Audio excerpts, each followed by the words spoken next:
வணக்கம். தேசம் சிறப்பு செய்திகளுக்காக நான் உங்கள் ரேவதி குணாலன். சகலகலா வல்லவர் இயக்குனர் டி. ராஜேந்திரன் பொங்கல் வாழ்த்து. தேசம் செய்திகளுக்காக தமிழ்நாட்டில் இருந்து முருகன். பொங்கல் திருநாள் தமிழர்களின் பாரம்பரிய திருநாள். இந்த நன்னாளில் அனைவருக்கும் முதலில் பொங்கல் வாழ்த்துக்களை இயக்குனர் சகலகலா வல்லவர் டி. ராஜேந்திரன் தமது பாணிகள் தெரிவித்துக் கொண்டார். வணக்கம். பொங்கலோ பொங்கல், புத்துணர்வு ஊட்டும் பொங்கல், பூத்து குலுங்க வேண்டும் நீங்கள் என்று டிஆர் டாக்கிஸ் சார்பில் வாழ்த்துகிறோம் நாங்கள். பொங்கல் வாழ்த்துக்கள்னு அதை ரொம்ப சர்வசாதாரணமாக சொல்லலாம். போகிறவங்க சொல்லலாம், வர்றவங்க சொல்லலாம், பொட்டி கடையில் நிற்கிறவங்க சொல்லலாம், புடவை வாங்குறவங்க சொல்லலாம், பொட்டுக்கடலை தீங்கிறவங்க சொல்லலாம், பொட்டுன்னு சொல்லலாம். ஆனால் டி. ராஜேந்திரன் சொன்னால் பட்டுன்னு சொல்லணும். பட்டு வேட்டி சட்டையோட நின்று சொல்லணும், பாலிஷாக சொல்லணும், பக்குவமாக சொல்லணும். இன்னும் சொல்ல போனால் பாசிட்டிவாக சொல்லணும். சொல்கிற எதையுமே சொல்லுன்னு சொல்லணும், சுருன்னு சொல்லணும், சுருக்குன்னு சொல்லணும், சுருக்கமாக சொல்லணும், சுவையோட சொல்லணும், சொல்லாடலோட சொல்லணும், சொல்கிற விதத்தில் சொல்லணும், நல்லா சொல்லணும், நச்சுன்னு சொல்லணும், நறுக்குன்னு சொல்லணும், நன்மை பயக்கிற விதத்தில் சொல்லணும்.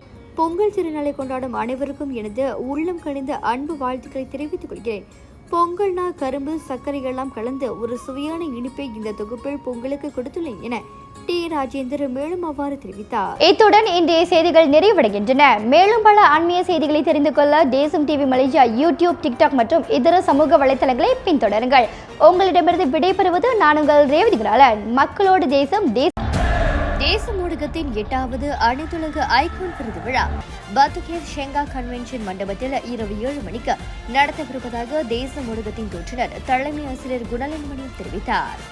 இவ்விருது விழாவில் பல்துறை சார்ந்த 50 பேருக்கு சாதனை விருதுகள் வழங்கப்பட உள்ளது. இதில் சிறந்த செய்தி ஆசிரியர், சிறந்த நிருபர், சிறந்த இணைய ஊடகம், சிறந்த அச்சு ஊடகம், சிறந்த நடிகர், சிறந்த நடிகை யார் என்பதை தெரிந்து கொள்ள தேசத்தோடு இருந்தீர்கள். மக்களோடு தேசம், தேசத்தோடு மக்கள். ஒரு வீட்டுக்கு ஒரு பட்டதாரி எனும் நிலை போய் ஒரு வீட்டுக்கு பல மருத்துவர்களை உருவாக்கும் நடவடிக்கையில் இறங்கியுள்ளது எய்ம்ஸ் பல்கலைக்கழகம். இந்திய மாணவர்களின் எதிர்காலத்திற்கு அடித்தளம் அமைக்கும் எய்ம்ஸ் பல்கலைக்கழகம் MIED வழி மாணவர்களின் பொருளாதார பிரச்சனையை கல்வி உபகார சம்பளம், கல்வி கடனுதவி மூலம் தீர்த்து வைக்கிறது. எய்ம்ஸ் பல்கலைக்கழகம் தரத்தில் உயர்ந்தது, போதனைகள் சிறந்தது, மாணவர்களுக்கு நிலையானது. இன்றைய நாடுகள் எய்ம்ஸ் பல்கலைக்கழகம்.